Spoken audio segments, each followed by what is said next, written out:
My name is Leah, and I am 22 years old. I live in New York, and most of my days are quiet and ordinary. But one Thursday morning changed everything.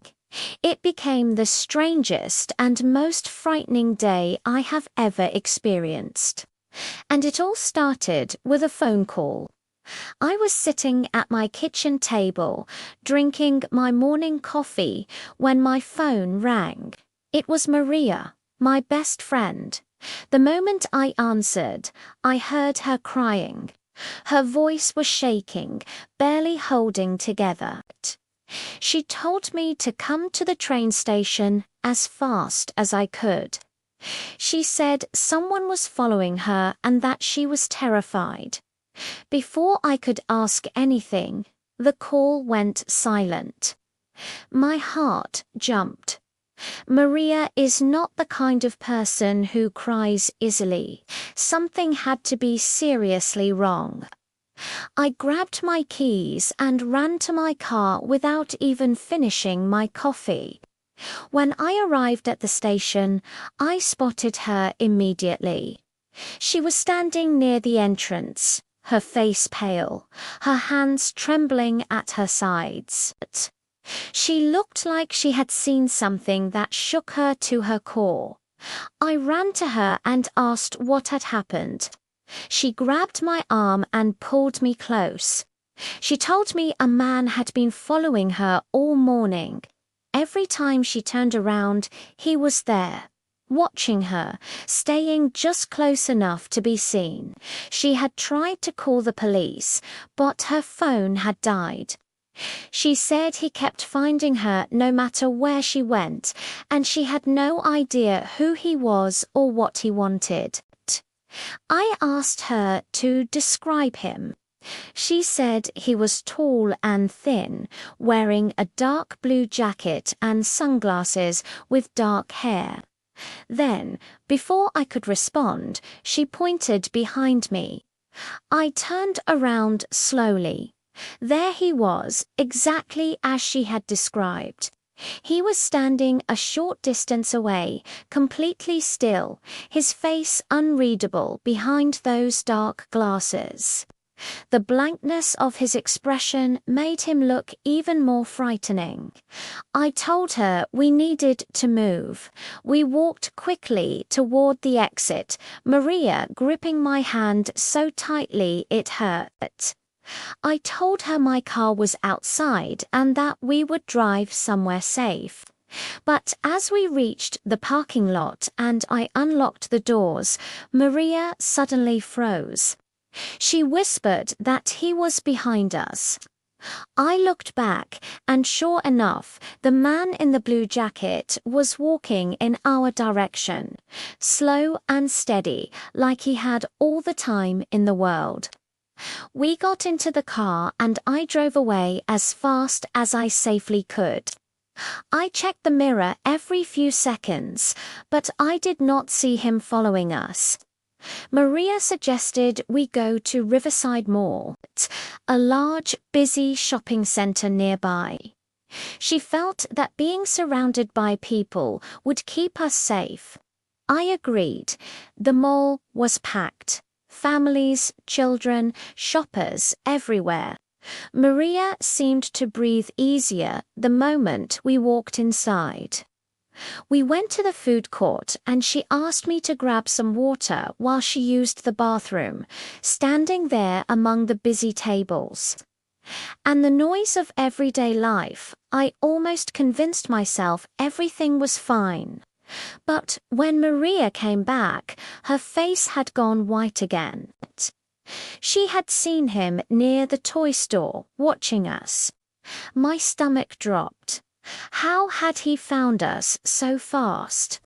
We went straight to the security desk near the entrance. An older security officer listened carefully as Maria described the man.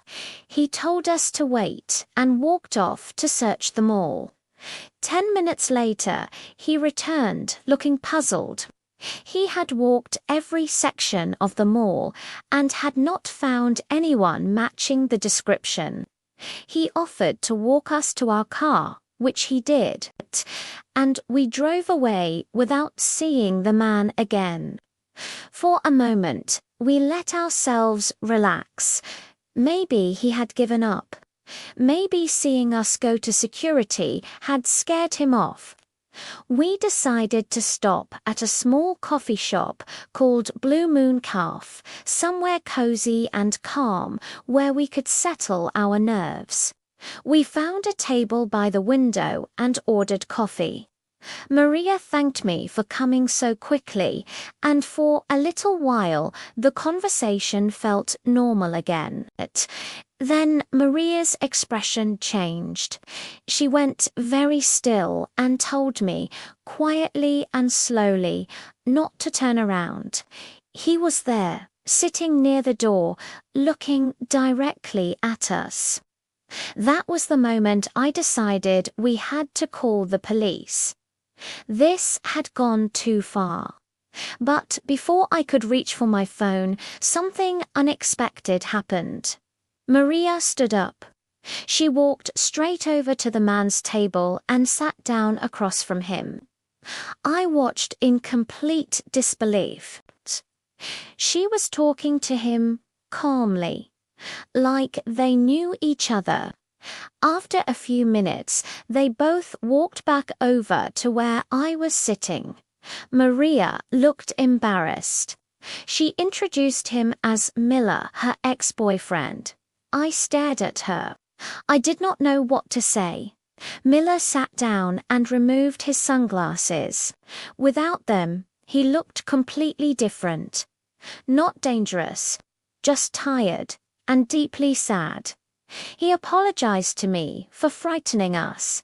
He explained that he and Maria had ended their relationship 3 months earlier, and that he had been trying to reach her ever since. She had stopped answering his calls. That morning, he had seen her at the station and had followed her, hoping she would eventually stop and talk to him. He had not meant to scare anyone. He had simply not known how else to get through to her.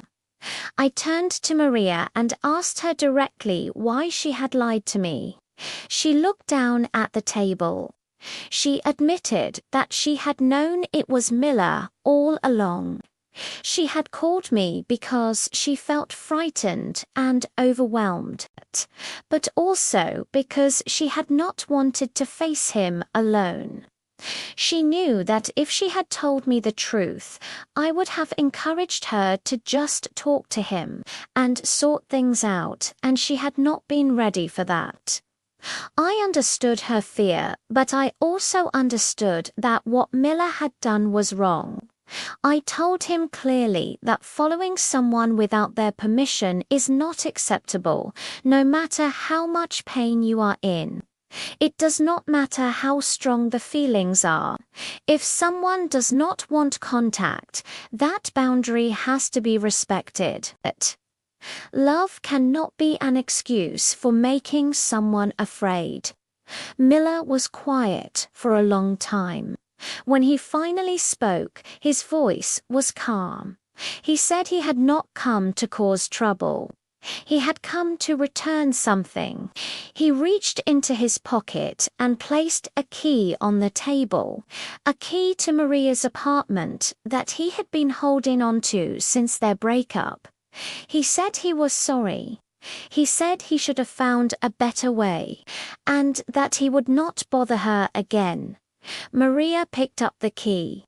She looked at him for a moment and then said, gently, that she hoped he would be okay, that she hoped he would find peace and, eventually, someone who could make him happy.